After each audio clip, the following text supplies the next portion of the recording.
نحمده ونصلي على رسوله الكريم اما بعد فاعوذ بالله من الشيطان الرجيم بسم الله الرحمن الرحيم رب اشرح لي صدري ويسر لي امري واحلل عقدة من لساني يفقهوا قولي۔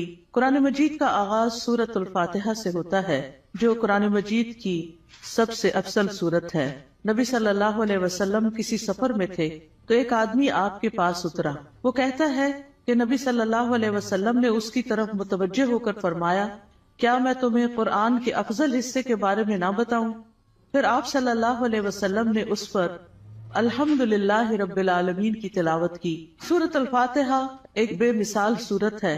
رسول اللہ صلی اللہ علیہ وسلم نے فرمایا، اللہ عز و جل نے ام القرآن فاتحہ جیسی سورت نہ تو تورات میں نازل فرمائی اور نہ ہی انجیل میں، اور یہی سبع مثانی ہے، اور اللہ تعالیٰ فرماتے ہیں کہ یہی سورت میرے اور میرے بندے کے درمیان تقسیم شدہ ہے، اور میرے بندے کو وہی ملے گا جو وہ مانگے گا۔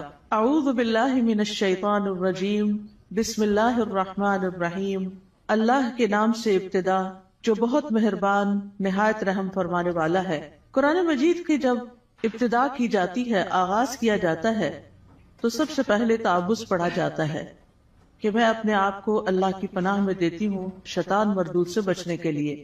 شیطان مردود کبھی بھی نہیں چاہتا کہ انسان سیدھے راستے کی طرف چلے، اور قرآن کا راستہ ہی سیدھا راستہ ہے۔ نبی صلی اللہ علیہ وسلم کا دیا ہوا راستہ ہی دراصل سیدھا راستہ ہے، لیکن شیطان کبھی بھی یہ نہیں چاہتا کہ ہم اس قرآن سے ہدایت پائیں۔ اسی طرح جب ہم اعوذ باللہ پڑھتے ہیں تو اس کا ایک صیغہ اعوذ بکلمات اللہ بھی ہے، یعنی ایک تو ہے اعوذ باللہ اور ایک ہے اعوذ بکلمات اللہ، کہ میں اللہ تعالیٰ کے سارے کلمات کے ساتھ اللہ کی پناہ میں اپنے آپ کو دیتی ہوں۔ کیونکہ آپ دیکھیے کہ اللہ سبحانہ تعالیٰ کی جو مختلف مخلوقات ہیں ان میں سے یعنی شیاطین تو بری مخلوق ہیں، لیکن اس کے ساتھ ساتھ فرشتے جو ہیں وہ اچھی مخلوق ہیں۔ تو انسان کو ایک طرف جہاں شیطان بہکاتا ہے تو وہاں دوسری طرف فرشتہ اس کے دل میں اچھا خیال بھی ڈالتا ہے، اور فرشتے جو ہیں وہ ہمارا دفاع بھی کرتے ہیں۔ تو اس لیے اللہ سبحانہ تعالیٰ کی مدد کے ساتھ قرآن کا آغاز کرنا چاہیے۔ بسم اللہ الرحمن الرحیم سے اللہ کا نام لے کر جو کہ بہت مہربان نہایت رحم فرمانے والا ہے۔ الحمدللہ رب العالمین الرحمن الرحیم مالک یوم الدین ایاک نعبد و ایاک نستعین۔ سب تعریف اللہ تعالیٰ کے لیے ہے جو تمام جہانوں کا رب ہے، نہایت مہربان ہے، بار بار رحم فرمانے والا ہے، بدلے کے دن کا مالک ہے۔ ہم صرف تیری ہی عبادت کرتے ہیں اور صرف تجھ ہی سے مدد چاہتے ہیں۔ سورۃ الفاتحہ کی اہمیت کی ایک وجہ یہ بھی ہے کہ یہ سب سے زیادہ نفع مند دعا پر مشتمل ہے۔ ابن تیمیہ کہتے ہیں کہ جب میں نے غور کیا کہ سب سے نفع مند دعا کون سی ہے تو بس وہ اللہ کی رضا کے کاموں پر مدد مانگنے کی دعا ہے کہ اللہ اپنی پسند کے کاموں پر ہماری مدد فرما۔ پھر میں نے سورۃ فاتحہ کی اس آیت ایاک نعبد و ایاک نستعین میں اس دعا کو پا لیا، اور اس میں دراصل انسان اللہ کی عبادت کی بات کرتا ہے کہ اللہ میں تیرا بندہ ہوں، تیری عبادت کرتا ہوں، تیری عبادت کرنا چاہ رہا ہوں۔ اور جیسا کہ آئندہ رمضان آ رہا ہے تو اس میں ہم عام دنوں سے زیادہ انشاءاللہ اللہ تعالیٰ کی عبادت کریں گے۔ تو یہ عبادت جو ہے یہ اللہ سبحانہ تعالیٰ کی محبت کا نام ہے، یعنی عبادت کے 3 ارکان ہوتے ہیں، جن میں سب سے پہلا رکن جو ہے کمال درجے کی محبت ہونا۔ والذین آمنوا اشد حبا للہ، وہ لوگ جو ایمان لائے اللہ کی محبت میں سب سے زیادہ شدید ہوتے ہیں۔ دوسری بات یہ ہے کہ کامل درجے کی امید ہونا، وَيَرْجُونَ رَحْمَتَهُ، کہ وہ اس کی رحمت کی امید رکھتے ہیں۔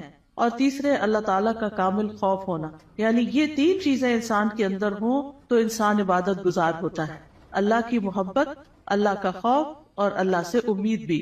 اور اللہ تعالیٰ کے علاوہ کسی اور کی عبادت کرنا جائز نہیں، اور عبادت اللہ کا حق ہے۔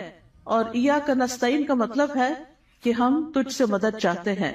تو جب نبی صلی اللہ علیہ وسلم نے فرمایا کہ جب تم مانگو تو اللہ سے مانگو، اور جب تم مدد چاہو تو اللہ سے مدد چاہو، کیونکہ دراصل اللہ ہی ہر چیز پر قادر ہے اور وہی انسان کو مدد دے سکتا ہے۔ جہاں تک اللہ عز و جل کی مخلوق کے علاوہ صرف اللہ سے مدد طلب کرنا ہے تو یہ اس لیے کیونکہ بندہ اکیلا اپنے فائدوں کے حصول اور اپنے نقصانوں کو ہٹانے سے عاجز ہے. یعنی اگر میں چاہوں کہ میں اکیلی ہی اپنے فائدے حاصل کر لوں یا جو بھی کوئی نقصان دہ چیز ہے یا تکلیف دہ چیز ہے اس سے چھٹکارا پا لوں تو یہ میرے بس کی بات نہیں ہے. کیونکہ انسان کی دین کی مصلحتیں ہوں یا دنیا کی فائدے کی چیزیں ہوں، اللہ کے سوا اس کی مدد کوئی بھی نہیں کر سکتا. اور جس کی مدد اللہ کرے اسی کو مدد حاصل ہوتی ہے، اور جس کو اللہ چھوڑ دے اس کی پھر کوئی مدد کرنے والا نہیں ہوتا، وہ بے یار و مددگار ہو جاتا ہے. اسی لیے ہم کہتے ہیں لا حول ولا قوت الا باللہ، کہ کوئی توفیق نہیں مل سکتی، کوئی قوت نہیں ہوتی مگر اللہ کے ساتھ. یعنی ہمارا حال بدل نہیں سکتا، یعنی حال سے بھی ہے، یعنی لا حول، حال کی کوئی تبدیلی نہیں ہو سکتی، ایک حال سے دوسرے حال میں ہم نہیں جا سکتے، اور ہمارے اندر کوئی قوت بھی نہیں ہے مگر یہ کہ اللہ ہی کی دی ہوئی قوت اور اللہ ہی کی دی ہوئی طاقت سے انسان کے حالات تبدیل ہو سکتے ہیں. یعنی ہماری زندگیوں میں کئی مسائل ہوتے ہیں، کبھی بچوں کے مسائل، کبھی رشتہ داروں کے مسائل، کبھی اور مالی مسائل، یعنی کئی طرح کی چیزیں انسان کو پریشان کرتی رہتی ہیں. لیکن انسان کی اس ساری حالت کو کوشش کے باوجود بھی بعض اوقات خود سے انسان یا دوسرے لوگ، ہمارے ماں باپ، ہمارے شوہر، ہمارے بچے مل کے اس کو تبدیل نہیں کر سکتے. آپ نے دیکھا ہوگا جب انسان پریشان ہوتا ہے تو کبھی کسی کے پاس جاتا ہے، کبھی کسی سے دکھ بیان کرتا ہے، کبھی کسی سے مشورہ کرتا ہے، لیکن ساری باتیں کر کے چھوڑ دیتے ہیں، ہوتا ہوا تھا کچھ نہیں. ایسے میں انسان کو ٹھیک ہے مشورہ کر لینا چاہیے، مدد لینی چاہیے، لیکن اللہ سبحانہ وتعالیٰ سے ہی اصل میں مدد لینی چاہیے اور خوب خوب دعائیں کرنی چاہیے.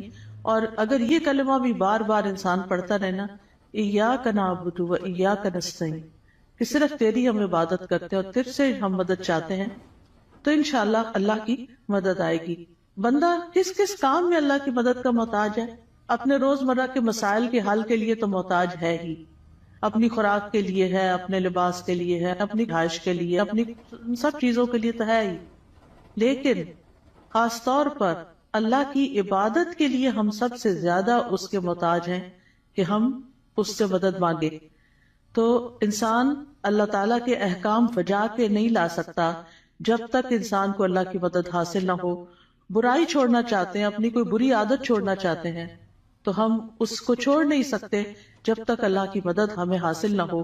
اسی طرح دنیا میں ہماری جو تقدیر ہے، اس تقدیر میں جو غم لکھے ہیں، ان غموں سے چھٹکارا نہیں پا سکتے جب تک کہ اللہ کی مدد حاصل نہ ہو. تو اس لیے بہت ضروری ہے کہ ہم دنیا کے معاملات میں بھی اللہ کی مدد لیں، اور پھر موت کے وقت، یعنی موت کے وقت کی جو سختیاں ہیں، اور قیامت اور برزخ یعنی قبر کے عذاب اور قبر سے متعلق جو مشکلات ہیں، اور قیامت کے دن کی جو ہولناکیاں ہیں، ان سب میں بھی ہمیں اللہ سے مدد لینی چاہیے. ان سب کاموں میں اللہ عز و جل کے سوا کوئی بھی مدد کرنے کی طاقت نہیں رکھتا. تو جو شخص اللہ کی مدد طلب کرنے کا حق ادا کرتا ہے تو اللہ تعالیٰ ان کاموں میں اس کی مدد بھی کرتا ہے. اہدنا الصراط المستقیم، تو ہمیں سیدھا راستہ دکھا، کیونکہ ہدایت سب سے بڑی ضرورت ہے جو انسان مانگتا ہے اللہ تعالیٰ سے. یعنی مانگنے کی چیزیں تو بہت ہے، لیکن سب سے اہم ترین چیز جو ہے وہ ہدایت ہے، کہ اللہ تعالیٰ ہمیں ہدایت عطا فرمائے. کیونکہ ہدایت جس کو مل گئی تو وہ متقین میں سے ہو جائے گا، اور جس کے اندر تقویٰ آ گیا اس کو مزید ہدایت بھی ملے گی. اور جو متقین میں سے ہو جائے گا تو من یتق اللہ یجعل لہ مخرجا ویرزقہ من حیث لا یحتسب، جو اللہ سے ڈرے گا وہ اس کے لیے نکلنے کا کوئی راستہ بنا دے گا اور اسے وہاں سے رزق دے گا جہاں سے وہ گمان بھی نہیں کرتا ہوگا، یعنی جہاں سے وہ سوچ بھی نہیں سکتا. تو اس لیے انسان کو ہدایت کی ضرورت ہے اور ہدایت اللہ سے مانگتے ہی رہنا چاہیے. آپ دیکھیے کہ حیرانی کی بات ہے کہ دن میں 5 نمازوں کی ہر رکعت میں ہم سورۃ فاتحہ پڑھتے ہیں. سورۃ فاتحہ کے اندر ہم اللہ سے ہدایت ہی مانگتے رہتے ہیں کہ اللہ تو ہمیں ہدایت دیتے، ہمیں ہدایت دیتے. یعنی انسان کو مل بھی جائے تو بھٹکنا بڑا آسان ہوتا ہے، دل کا ٹیڑھا ہونا بڑا آسان ہوتا ہے. تو اس لیے بہت ضروری ہے کہ ہم سب دل لگا کے یہ دعا کرتے رہیں. نبی صلی اللہ علیہ وسلم ایک اور دعا بھی کرتے تھے، اللہم انی اسألک الہدی والتقی والعفاف والغنی، کہ اے اللہ میں تجھ سے ہدایت، تقوی اور پاک دامنی اور دل کا غنا مانگتا ہوں. اسی طرح ایک اور دعا ہے، اللہم اہدنی وسددنی، اے اللہ تو مجھے ہدایت عطا فرما اور سیدھا رکھ، یعنی درست رکھ کہ ادھر ادھر نہ ہو جاؤں۔ اسی طرح نبی صلی اللہ علیہ وسلم تہجد کے وقت اللہ تعالیٰ سے سیدھے رستے کی ہدایت کی دعا مانگتے تھے، اور اپنی تہجد کی نماز شروع ہی اس دعا سے کرتے تھے، اللہم رب جبریل و میکائیل و اسرافیل فاطر السماوات والارض عالم الغیب والشہادۃ انت تحکم بین عبادک فیما کانوا فیہ یختلفون اللہم اہدنی لما اختلف فیہ من الحق انک تہدی من تشاء الی صراط مستقیم۔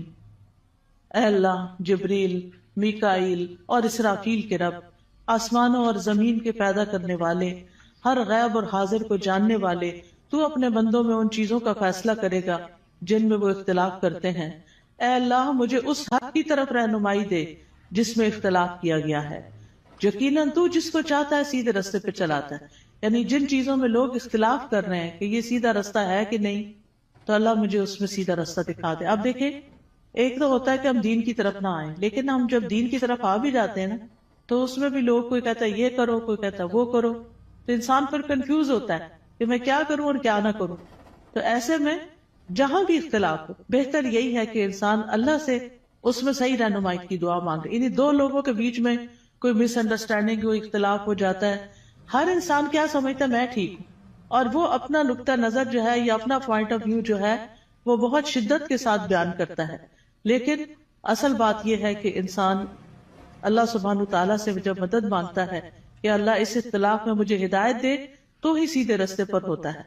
پھر اسی طرح یہ ہے کہ بچوں کو بھی صحیح فیصلے کرنے کے لیے ہدایت کی دعا دینی چاہیے۔ عبد الحمید بن سلمہ کہتے ہیں کہ ان کے والدین ان کے متعلق اپنا مقدمہ لے کر نبی صلی اللہ علیہ وسلم کی خدمت میں حاضر ہوئے۔ میرے والدین میں سے ایک مسلمان تھا، دوسرا نہیں تھا، کافر تھا۔ نبی صلی اللہ علیہ وسلم نے بچے کو اختیار دیا تو وہ ان دونوں میں سے جو کافر تھا اس کی طرف متوجہ ہو گیا۔ تو آپ کو فکر لگی کہ یہ اگر کافر لے جائے گا تو بچے کو کافر بنا دے گا۔ تو آپ صلی اللہ علیہ وسلم نے اسی وقت دعا کی، اللہم اہدہ، اللہ اس کو ہدایت دے دے۔ تو وہ مسلمان کی طرف متوجہ ہو گیا۔ تو پھر آپ نے فیصلہ اس کے حق میں کیا، کیونکہ آپ خود سے نہیں اس بچے کو کہہ سکتے تھے یا خود سے دے نہیں سکتے تھے، وہ بچے کی چوائس پر تھا کہ وہ کدھر جانا چاہتا ہے۔ تو آپ نے اس کے لیے دعا شروع کر دی۔ اس سے پتہ چلتا ہے کہ زندگی کے چھوٹے چھوٹے معاملات میں آپ لوگوں کی فکر کتنی کرتے تھے، ان کے لیے دعائیں کیسی کرتے تھے، اور سب سے زیادہ تو ان کی ہدایت اور ان کی آخرت کی فکر۔ پھر اسی طرح یہ ہے، صراط الذین انعمت علیہم، راستہ ان لوگوں کا جن پر تو نے انعام کیا۔ یعنی ہم سیدھا راستہ تو مانگتے ہیں، لیکن ہمیں یہ نہیں پتا کہ وہ کیسے پتا چلے گا، کون سا ہمارے لیے نمونہ ہے، کن لوگوں کو ہم فالو کریں۔ کیونکہ پڑھی ہوئی چیزیں، سنی ہوئی چیزیں انسان جب کرنے لگتا ہے تو طریقہ فرق ہو جاتا ہے، لیکن جب کسی کو کرتے ہوئے دیکھتا تو آسانی ہو جاتی۔ اس کی مثال ایسے ہی ہے کہ جیسے آپ اگر کسی سے ریسیپی پوچھتے ہیں کہ میں یہ فلاں چیز کیسے بناؤں، تو آپ نے دیکھا ہوگا جیسے آلو گوشت ہے مثال کے طور، تو ہر گھر کے بنانے کا طریقہ فرق، اور ہر ایک ٹائم بھی فرق لیتا ہے۔ کوئی جلدی سے بنا کے رکھ دیتا ہے، کوئی آہستہ آہستہ بناتا ہے، کوئی ایک طریقے سے، کوئی دوسرے طریقے سے۔ تو اب اگر آپ صرف ریسیپی پوچھیں گے تو ہو سکتا ہے کوئی چیز مس ہی کر دے اس میں سے۔ تو جب آپ کسی کو بناتے ہوئے دیکھیں گے، صرف ایک دفعہ دیکھنے کی ضرورت ہے، تو آپ کو بہت آسان ہو جائے گا وہ کام کرنا۔ کوئی بھی چیز ہو، جب آپ کسی کو کرتے ہوئے دیکھتے ہیں تو وہ آسان ہو جاتی۔ زبانی ایکسپلین کر کر کے انسان کہیں نہ کہیں غلطی کر جاتا ہے، کچھ نہ کچھ مس کر جاتا ہے۔ اور آج اہدنا الصراط المستقیم پہ بات ہونی تھی، تو اللہ نے ہمیں وہ گما کے آئے ہیں تو پتہ چلے کہ اگر ایک ٹرن بھی زندگی میں الٹا لیتے ہیں، کہیں غلط فیصلہ کرتے ہیں، تو کہیں سے کہیں پہنچ جاتے ہیں، بالکل ہی یعنی قریب آنے کی بجائے اور دور نکل جاتے ہیں، صرف ایک ٹرن اگر غلط لے لیں آپ۔ تو اسی طرح زندگی میں ہم صحیح جا رہے ہوتے ہیں، کہیں کوئی بیچ میں آ کے ہمیں کوئی غلط بات بتا دیتا ہے، ہم اس کے پیچھے لگ جاتے ہیں، اصل راستے کو چھوڑ کے چل بھائی وہ کہیں سے کہیں پہنچ گئے، تو وہ اللہ سے تو دور کر دیتا ہے نا انسان کو۔ تو اس لیے ہمیں یہ کہا گیا ہے کہ ان لوگوں کا راستہ مانگو جو ہدایت پر تھے، اور وہ کون تھے؟ انبیاء تھے، صدیقین تھے، شہداء تھے، صالحین تھے، نیک لوگ تھے، صحابہ کرام تھے، تابعین تھے، تبع تابعین تھے، جن کو آپ صلی اللہ علیہ وسلم نے خیر القرون میں سے قرار دیا. تو کتنا ضروری ہے کہ ہم ان لوگوں کی زندگیوں کے بارے میں پڑھیں، وہ کیا کرتے تھے. ہم آج کے لوگوں کو رول ماڈل بنا لیتے ہیں، وہ بیچارے تو خود بعض اوقات نہیں سمجھتے کہ انہیں کیا کرنا چاہیے. تو اصل رول ماڈل جو ہیں ہمارے وہ صحابہ کرام ہیں، صحابیات ہیں، کہ انہوں نے نمازیں کیسے پڑھی، ان کے روزے تہجد کیسے تھے، ان کا صدقہ خیرات کیسا تھا، ان کے لوگوں سے معاملات کیسے تھے، ان کی خوشی اور ناراضگی کیسی تھی. تو اگر ہم ان چیزوں کے بارے میں پڑھتے رہیں گے، جانتے رہیں گے، تو آپ دیکھیں گے کہ بہت سی چیزیں درست ہو جائے گی. یعنی اپنی غلطیاں بھی نظر آئیں گی اور جو اچھے کام ہیں وہ بھی. اور ان کی زندگی کے واقعات اور حالات بہت موٹیویشنل بھی ہوتے ہیں. یعنی اگر آپ صحابہ کی کہانیاں پڑھیں تو انسان روئے بغیر رہ نہیں سکتا. مجھے یاد ہے جب میں نے ہائی اسکول ختم ہی کیا تھا تو چھٹیاں تھی کافی ساری، تو اس میں میں نے بکس پڑھنی شروع کر دی. اور سب سے زیادہ مجھے جن بکس نے انسپائر کیا وہ اسی طرح کی لائف سٹوریز تھیں. یعنی جو بڑے لوگوں کی کہانیاں اور نیک لوگوں کی کہانیاں. اس میں ہم کہتے ہیں اچھا یہ لوگ اس طرح کر سکتے ہیں تو ہم نہیں کر سکتے، یہ بھی تو اسی دنیا میں رہتے ہیں. تو اس سے پھر انسان کو انسپریشن بہت ملتی ہے. تو یہاں بھی اللہ تعالیٰ نے جو سیدھا رستہ بتایا ہے وہ ان لوگوں کا رستہ اختیار کرنے کے لیے کہا ہے کہ جن پر اللہ نے انعام کیا، ان کا نہیں جن پر اللہ تعالیٰ غضبناک ہوا، اور نہ ان کا جو پٹکے ہوئے ہیں. پھر ہے سورۃ البقرہ. سورۃ البقرہ جو ہے وہ قرآن کی کوہان ہے. نبی صلی اللہ علیہ وسلم نے فرمایا ہر چیز کی ایک کوہان ہوتی ہے، یعنی اونچا حصہ ہم، اور قرآن کی کوہان سورۃ البقرہ ہے. اور جب شیطان سورۃ البقرہ کی تلاوت سنتا ہے تو وہ اس گھر سے نکل جاتا ہے جس میں سورۃ البقرہ کی تلاوت کی جا رہی ہو. اس کو پڑھنا باعث برکت ہے اور اس کو چھوڑنا باعث حسرت ہے. رسول اللہ صلی اللہ علیہ وسلم نے فرمایا سورۃ البقرہ پڑھا کرو، کیونکہ اس کا پڑھنا باعث برکت ہے، چھوڑنا باعث حسرت ہے، اور اس کے پڑھنے والے پر جادوگر قدرت نہیں پا سکتے. یعنی ایسے لوگ جادو سے محفوظ رہتے ہیں جو سورۃ البقرہ پڑھتے رہتے ہیں. اب اس کا طریقہ کیا ہے؟ کیونکہ لوگ پوچھتے ہیں کہ اچھا آپ پھر کیسے پڑھیں. ایک تو یہ ہے کہ ایک ہی دن میں ساری پڑھ لیں، اور کیسے بہت سارے لوگ ہوتے ہیں جو روز سورۃ البقرہ پڑھتے ہیں. اور ایک یہ ہے کہ ایک ایک سپارہ کر کے آپ روز پڑھ لیں. ایک یہ ہے کہ ربع ربع ربع ربع کر کے آپ اس کو، یعنی کہ 8 اور 10 دن لگ جاتے ہیں تقریباً اس طرح، تو مہینے میں 3 دفعہ ہو جائے گی. ایک یہ ہے کہ روزانہ آپ ایک صفحہ پڑھ لیں، اور جب تک وہ صفحے سارے ختم نہیں ہوتے تو وہ اس طرح روزانہ آپ یعنی یا نماز میں یا دیکھ کے یعنی پڑھتے رہیں. یعنی سورۃ البقرہ کے ساتھ اپنا تعلق قائم رکھیں تو اس کا فائدہ یہ ہوگا کہ جادوگر اثر نہیں کر سکیں. کیونکہ جن لوگوں پہ کوئی جادو کی شکایت ہوتی ہے نا، جب وہ بےچارے ایک دفعہ اپنا توڑ کر آتے ہیں، جب ان کو پتہ چلتا ہے توڑ ہو گیا تو دوبارہ کر دیتے ہیں، پھر دوبارہ کر دیتے ہیں. تو اس لیے پروٹیکشن بڑی ضروری ہوتی ہے، اور سورۃ البقرہ جو ہے اسی میں سے ہے. ابو ہریرہ رضی اللہ عنہ سے روایت ہے کہ رسول اللہ صلی اللہ علیہ وسلم نے فرمایا تم اپنے گھروں کو قبرستان نہ بناؤ، کیونکہ شیطان اس گھر سے بھاگ جاتا ہے جس گھر میں سورۃ البقرہ کی تلاوت کی جاتی ہے. پھر آیت نمبر 1 ہے سورۃ البقرہ کی، الف لام میم ذالک الکتاب لا ریب فیہ ھدی للمتقین. یہ کتاب ہے جس میں کوئی شک نہیں، ہدایت ہے متقی لوگوں کے لیے. قرآن جو ہے وہ شکوک و شبہات سے پاک کتاب ہے، یعنی ایسے علم پر مبنی ہے جو یقینی ہے، جو سب سے سچی بات ہے، اس کی ہر بات ہی سچی ہے. کون ہے متقین؟ الذین یؤمنون بالغیب ویقیمون الصلاۃ ومما رزقناہم ینفقون. جو غیب پر ایمان لاتے ہیں، نماز قائم کرتے ہیں، اور جو رزق ہم نے ان کو دیا ہے اس میں سے وہ خرچ کرتے ہیں. تو ایمان بالغیب جو ہے یہ دل سے تعلق رکھتا ہے. نماز قائم کرنا جسم کا حصہ ہے، اور مما رزقناہم ینفقون مال کا حصہ ہے، یعنی حقوق العباد کی ادائیگی. انسان اندر سے بھی اچھا ہو، انسان باہر سے بھی اللہ کی عبادت کرے، اور انسان اللہ کے بندوں اور اللہ کی مخلوق کے ساتھ بھی اچھا سلوک کرے. پھر فرمایا والذین یؤمنون بما انزل الیک وما انزل من قبلک وبالآخرۃ ھم یوقنون. اور وہ جو ایمان لاتے ہیں اس پر جو آپ پر نازل کیا گیا اور جو آپ سے پہلے نازل کیا گیا، اور وہ آخرت پر یقین رکھتے ہیں. یعنی متقی وہ لوگ ہوتے ہیں، اس کتاب سے ہدایت حاصل کرنے والے لوگ وہ ہوتے ہیں کہ جو اللہ کی طرف سے آئی ہوئی چیزوں پر ایمان رکھتے ہیں، اور جو چیزیں نبی صلی اللہ علیہ وسلم سے پہلے اتاری گئی تھی ان پر بھی ایمان رکھتے ہیں، اور وہ آخرت پر پکا یقین رکھتے ہیں. تو نبی صلی اللہ علیہ وسلم پر نازل شدہ وحی جو ہے اس پر ایمان لانا ضروری ہے. قرآن مجید میں آتا ہے وَأَنزَلَ اللَّهُ عَلَيْكَ الْكِتَابَ وَالْحِكْمَةَ وَعَلَّمَكَ مَا لَمْ تَكُنْ تَعْلَمْ وَكَانَ فَضْلُ اللَّهِ عَلَيْكَ عَظِيمًا. اللہ نے آپ پر کتاب و حکمت نازل کی ہے اور آپ کو وہ کچھ سکھایا جو آپ نہیں جانتے تھے، اور یہ آپ پر اللہ کا بہت ہی بڑا فضل ہے کہ اللہ تعالیٰ نے آپ کو فائدے کی سب چیزیں سکھا دی ہیں. یاد رکھیے حدیث بھی قرآن کی طرح نازل ہوتی تھی. وما ينطق عن الهوى ان هو الا وحی یوحى. وہ اپنی خواہش نفس سے کچھ نہیں کہتے، وہ تو صرف وحی ہے جو نازل کی جاتی ہے. حسان بن عطیہ کہتے ہیں کہ جبریل علیہ السلام نبی صلی اللہ علیہ وسلم کے پاس سنت لے کر اترتے تھے. جس طرح آپ کو قرآن سکھاتے اسی طرح سنت کی تعلیم دیتے تھے. قرآن جو تھا وہ لکھا جاتا تھا، یعنی قرآن جو تھا وہ آپ سنتے تھے اور پھر صحابہ کو لکھوا دیتے تھے، جبکہ سنت جو ہے وہ چونکہ زیادہ تر پریکٹس کی چیز ہے، عمل کی چیز ہے، تو وہ آپ اس چیز پر عمل کر لیتے تھے. نبی صلی اللہ علیہ وسلم نے ہمیں بھی تلقین کی ہے کہ ہم اس قرآن و سنت کو مضبوطی سے پکڑے رکھیں.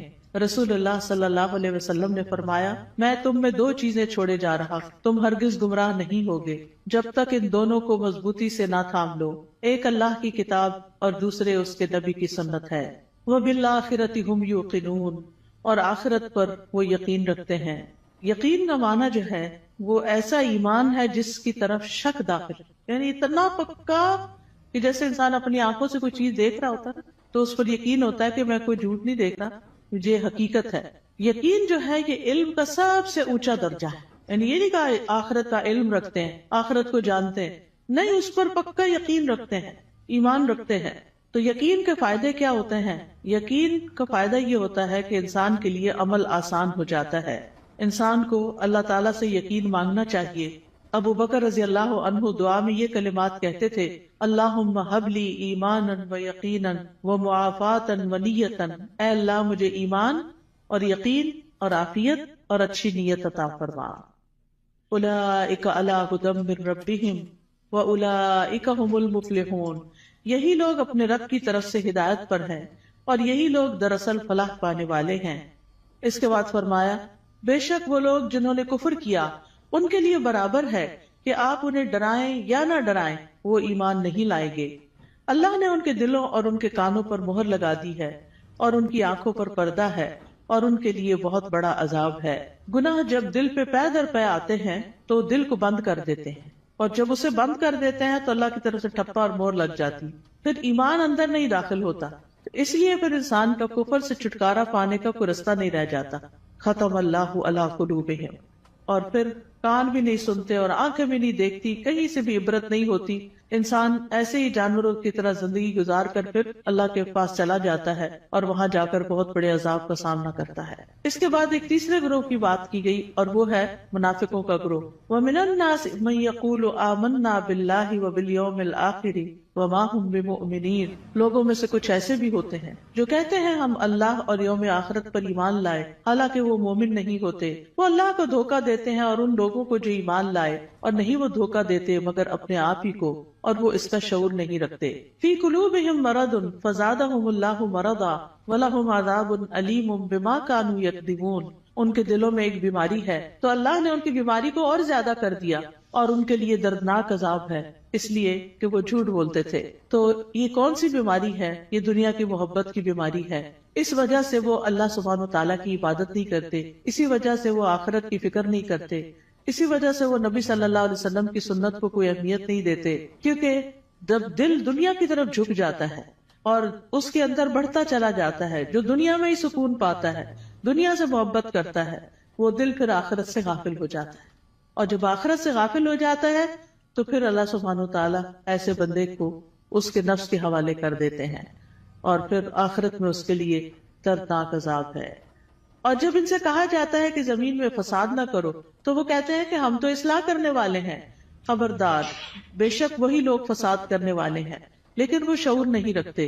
اور جب ان سے کہا جاتا ہے ایمان لاؤ جس طرح لوگ ایمان لائے، تو کہتے ہیں کیا ہم ایمان لائیں جس طرح بے وقوف ایمان لائے ہیں؟ خبردار، یقیناً وہ خود ہی بے وقوف ہیں لیکن وہ جانتے نہیں ہیں. اور جب ان لوگوں سے ملتے ہیں جو ایمان لائے تو کہتے ہیں ہم ایمان لائے، اور جب اپنے شیطانوں کے پاس تنہا ہوتے ہیں تو کہتے ہیں یقیناً ہم تو تمہارے ساتھ ہیں، ہم تو صرف مذاق کرنے والے ہیں. یعنی ایسے لوگ ہر ایک سے بنا کے رکھنے کی فکر کرتے ہیں اور کسی کو اس لیے ناراض نہیں کرنا چاہتے کہ ان سے پھر کوئی دنیا کا نقصان نہ ہو جائے. لیکن حقیقت یہ ہے کہ یہ لوگ دین کا مذاق اڑاتے ہیں اور دین کے ساتھ نان سیریس رویہ اختیار کرتے ہیں. اس لیے اللہ یستہزئ بہم، جیسے یہ عمل کرتے ہیں ویسی ہی ان کی جزا ہے. اللہ بھی ان سے مذاق کرتا ہے اور انہیں ان کی سرکشی میں مہلت دیے جا رہا ہے تو وہ بھٹکتے پھرتے ہیں. یعنی اللہ سبحانہ وتعالی کا ان کے ساتھ استہزاء یہ ہے کہ وہ ان کے بدبختی کے اعمال اور خبیث حالات کو ان کے سامنے مزین کر دیتا ہے. یعنی انہیں اپنی برائیاں جو ہیں وہ اچھی لگنے لگتی، جیسے جھوٹ بولنا، دھوکہ دینا، کہنا یہ تو سمارٹنس ہے، دیکھو میں نے فلاں کو کیسے بیوقوف بنایا، اور پھر تنہائی میں بیٹھ کے اس پہ ہنستے ہیں. تو یہ چیزیں جو ہیں یہ انسان کے اپنے ہی لیے نقصان دہ ہوتی ہیں. اولئک الذین اشتروا الضلالۃ بالہدی فما ربحت تجارتہم وما کانوا مہتدین. یہی وہ لوگ ہیں جنہوں نے ہدایت کے بدلے گمراہی خرید لی تو نہ ان کی تجارت ہی فائدہ مند ہوئی اور نہ ہی وہ ہدایت پانے والے تھے. ان کی مثال اس شخص کی طرح ہے جس نے آگ جلائی، پھر جب آگ نے اس ماحول کو روشن کر دیا اللہ ان کا نور لے گیا اور انہیں اندھیروں میں چھوڑ دیا، وہ دیکھ نہیں پاتے. یعنی ان کے دل کا نور ختم ہو گیا ان کے اپنے اعمال کی وجہ سے. یعنی یہ ان لوگوں کے بارے میں بات کی گئی ہے کہ جو دعویٰ تو کرتے ہیں کہ ہم ایمان لائے اور اس سے دنیا میں کچھ نہ کچھ فائدہ اٹھاتے ہیں کہ وہ مسلمان ظاہر ہوتے ہیں تو مسلمانوں کو جو بینیفٹس ہوتے ہیں یہ ان کے شیلٹر میں آ جاتے ہیں. لیکن یہ ہے کہ دنیا میں تھوڑی سی روشنی ان کو مل گئی مگر آخرت میں تو سخت اندھیرا چھا جائے گا اور ان کو سخت عذاب پہنچے گا. پھر اسی طرح یہ ہے کہ دنیا میں کفر جو ہے وہ روشنی چھپا دیتا ہے اور ان کے پردے چاک ہو جاتے ہیں، جو ان کی منافقت ظاہر ہو جاتی ہے تو وہ اس سے اندھیرے ان کے کھل کے سامنے آ جاتے ہیں کہ ان کے دلوں کے اندر کیا ہے. پھر اسی طرح ان کے بارے میں فرمایا سم بکم عمی فہم لا یرجعون، بہرے ہیں، گنگے ہیں، اندھے ہیں، پس وہ نہیں لوٹتے، یعنی ہدایت کی طرف واپس نہیں آتے. یا ان کی مثال آسمان سے اترنے والی زوردار بارش کی طرح ہے جس میں اندھیرے ہیں اور گرج ہے اور چمک ہے. وہ کڑکنے والی بجلیوں اور موت کے ڈر سے اپنی انگلیاں اپنے کانوں میں ڈال لیتے ہیں اور اللہ کافروں کو گھیرنے والا ہے. قریب ہے کہ بجلی ان کی آنکھوں کی روشنی لے جائے، جب بھی وہ ان کے لیے روشنی کرتی ہے تو وہ اس میں چل پڑتے ہیں اور جب ان پر اندھیرا چھا جاتا ہے تو وہ کھڑے رہ جاتے ہیں. اور اگر اللہ چاہتا تو ان کی سماعت اور ان کی بصارت کو لے جاتا، بے شک اللہ خوب قدرت رکھنے والا ہے. اور یہ حقیقت ہے کہ اللہ سبحانہ وتعالی ہر چیز پر پورا قادر ہے اور ان منافقین پر بھی پوری طرح قادر ہے، اور اللہ تعالیٰ اسباب کے بغیر بھی ان کی سماعت اور بصارت کو ختم کر سکتا ہے. ہم سب کو اپنے لیے دعا کرنی چاہیے کہ اللہ تعالیٰ ہماری آنکھوں، ہمارے کانوں، ہمارے دل کو سلامت رکھ کہ ہم اس سے ہدایت پاتے رہیں. سنن ترمذی میں ایک دعا آئی ہے بڑی خوبصورت، وَمَتِّعْنَا بِأَسْمَاعِنَا وَأَبْصَارِنَا وَقُوَّاتِنَا أَبَدًا مَا أَحْيَيْتَنَا وَاجْعَلْهُ الْوَارِثَ مِنَّا، کہ اللہ ہمیں ہماری سماعت، ہماری بصارت، ہماری قوت سے فائدہ پہنچا اور اسے ہمارا وارث بنا دے. پھر اس کے بعد اگلا رکوع شروع ہوتا ہے، یا ایھا الناس اعبدوا ربکم الذی خلقکم والذین من قبلکم لعلکم تتقون. اے لوگوں اپنے رب کی عبادت کرو، الذی خلقکم جس نے تمہیں پیدا کیا، اور ان لوگوں کو بھی جو تم سے پہلے تھے، تاکہ تم بچ جاؤ، یعنی برے عذاب سے بچ جاؤ. تو عبادت کی بات پہلے بھی ہو چکی کہ ہمیں اللہ نے اپنی عبادت کے لیے پیدا کیا ہے، اور عبادت میں انسان کو اللہ تعالیٰ سے شدید محبت بھی کرنی ہوتی ہے اور اس سے ڈرنا بھی ہوتا ہے اور اس سے امید بھی رکھنی ہوتی ہے. پھر فرمایا الذی جعل لکم الارض فراشا والسماء بناء وانزل من السماء ماء فاخرج به من الثمرات رزقا لکم فلا تجعلوا للہ اندادا وانتم تعلمون. وہ جس نے تمہارے لیے زمین کو فرش اور آسمان کو چھت بنایا اور آسمان سے پانی نازل کیا اور اس پانی سے تمہارے لیے پھل بطور رزق پیدا کیے، بس تم اللہ کے ساتھ کسی کو شریک نہ ٹھہراؤ حالانکہ تم جانتے ہو. اور اگر تمہیں اس قرآن میں شک ہے جو ہم نے اپنے بندے محمد پر نازل کیا صلی اللہ علیہ وسلم، تو اسی طرح کی ایک صورت تم بھی بنا لاؤ، اور اللہ کے سوا اپنے گواہوں یعنی مددگاروں کو بھی بلا لو اگر تم سچے ہو۔ فَإِن لَّمْ تَفْعَلُوا وَلَن تَفْعَلُوا فَاتَّقُوا النَّارَ الَّتِي وَقُودُهَا النَّاسُ وَالْحِجَارَةُ أُعِدَّتْ لِلْكَافِرِينَ، پھر اگر تم نے ایسا نہ کیا اور تم ہرگز نہ کر سکو گے تو بچو اس آگ سے جس کا ایندھن انسان اور پتھر ہے، جو کافروں کے لیے تیار کی گئی ہے، اور خوشخبری دے دیجئے ان لوگوں کو جو ایمان لائے اور انہوں نے نیک عمل کیے۔ تو خوشخبریاں کس کے لیے ہیں؟ گڈ نیوز کس کے لیے ہیں؟ جو ایمان لا کر اچھے کام کرتا ہو، کہ ان کے لیے ایسے باغات ہیں جن کے نیچے نہریں بہتی ہیں، جب انہیں ان باغوں میں سے کسی قسم کا پھل کھانے کو دیا جائے گا تو وہ کہیں گے یہ تو وہی ہے جو اس سے پہلے بھی ہم دیے گئے، اور انہیں اس سے ملتے جلتے پھل دیے جائیں گے۔ وہاں ان کے لیے پاک صاف بیویاں ہوگی، اور وہ ان باغات میں ہمیشہ رہنے والے ہیں، ہمیشہ کے لیے۔ یہ کتنی بہترین جزا ہے جو نیک عمل کرنے والوں کی ہے۔ معاذ بن جبل رضی اللہ عنہ کہتے ہیں کہ نیک عمل وہ ہوتا ہے جس میں 4 چیزیں ہوں۔ نمبر 1 علم کے ساتھ ہو کیا۔ نمبر 2 اچھی نیت ہو، کرنے کی نیت بھی اچھی ہونی چاہیے۔ نمبر 3 صبر کے ساتھ کرنا چاہیے، اور نمبر 4 اخلاص کے ساتھ کرنا چاہیے۔ تو جس عمل میں یہ سب چیزیں ہوں، صبر بھی ہو، نیت اچھی ہو، عمل انسان کا جو ہے وہ علم کے مطابق ہو، تو وہی شخص جو ہے وہ نیک ہے۔ وَأُتُوا بِهِ مُتَشَابِهًا، اور وہ جنت میں ملتے جلتے پھل دیے جائیں گے، یعنی جنت کے پھل اگرچہ ایک دوسرے سے ملتے جلتے ہوں گے لیکن ان کا ذائقہ بڑا مختلف ہوگا۔ جیسے آم ہے تو آموں سے ملتے جلتے بظاہر دیکھنے میں، یعنی یہ صرف ورائٹی کی انتہا ہے نا، کہ آپ نے کبھی نوٹ کیا ہوگا مثلاً آپ بعض اوقات 2 اورنجز کھاتے ہیں، کیا دونوں کا ذائقہ ایک ہوتا ہے؟ نہیں ہوتا ہے۔ اور اگر کس میں فرق ہو تو ان کی خوشبو، ان کا رنگ، ایون کلر بھی، کسی کا ریڈ ہوتا ہے، کسی کا یلو، کسی کا برائٹ یلو ہوتا ہے، کسی کا اورنجش ہوتا ہے، ان کی خوشبو، ان کی مٹھاس۔ اب وہ جنت میں ان کے سامنے پھل پڑے ہوئے ہیں، دیکھنے میں ایک جیسے لگ رہے ہیں، ایک کھائیں گے اور مزہ، ایک کھائیں گے اور مزہ، ایک کھائیں گے اور مزہ، کیونکہ اگر 2 پھل ایک جیسے بھی کھائیں گے تو وہ بور ہو جاتا ہے نا انسان۔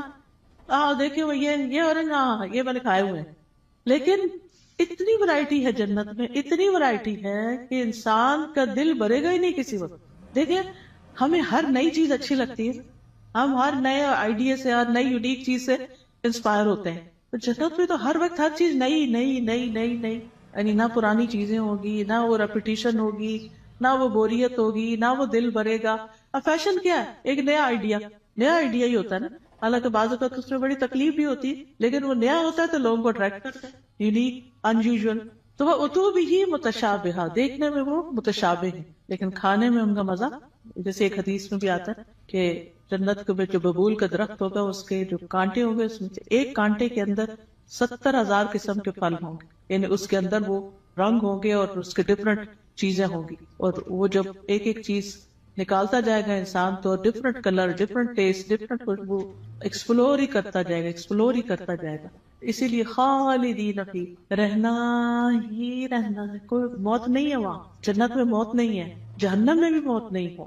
اس لیے انسان کو جنت کا شوق لگ جانا چاہیے، اور اس کے لیے کوشش کرنی چاہیے، اس کے لیے تڑپنا چاہیے، اور اس کے لیے ہر وہ کام کر لینا چاہیے جس سے بس ایک دم اندر چلے جائیں، چاہے وہ اچھی عبادت کر کے، چاہے وہ بندوں کی خدمت کر کے، یعنی جو کام پتہ چلے نا یہ جنت میں لے جانے والا، تو انسان کو اس کا حریص ہو جانا چاہیے۔ ٹھیک ہے ہم کمزور انسان ہیں، نہ ہمارے پاس اتنی ہمت ہے زیادہ، نہ مال ہے زیادہ، لیکن کچھ نہ کچھ تو کرتے چلے جائیں، تاکہ ایک دن اللہ تعالیٰ کا دیدار بھی ہو، کیونکہ جنت عدن میں جو لوگ ہوں گے اللہ تعالیٰ کے دیدار میں انہیں کوئی رکاوٹ پیش نہیں آئے گی، اور اللہ تعالیٰ کے وہ بڑے پسندیدہ اور چوزن لوگ ہوں گے۔